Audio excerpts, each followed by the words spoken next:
જી સૌને નમસ્કાર। જો વલસાડ જિલ્લામાં અતિ ભારે વરસાદના કારણે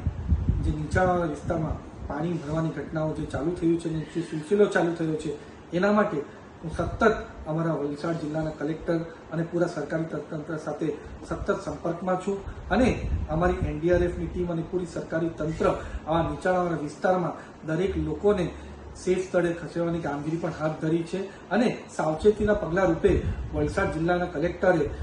વલસાડ, ધરમપુર અને કપરાડામાં શાળા, આઈટીઆઈ, આંગણવાડીઓ અને કોલેજમાં રજા જાહેર કરી છે અને પાડી, વાપી અને ઉમરગામમાં પરિસ્થિતિ અનુરૂપ આગળ અમે જોશું કે રજા જાહેર કરવી છે કે નહીં, પણ અમારી સરકારી તંત્ર ખડેપગ હાજર છે, એનડીઆરએફની ટીમ પણ હાજર છે અને જરૂર પડે તો કેન્દ્ર અને રાજ્ય સરકાર હજુ પણ વધારે ટુકડી અમારી ડિઝાસ્ટરની મૂકવી હોય તો એ પણ અમે મૂકશું। અમે વલસાડ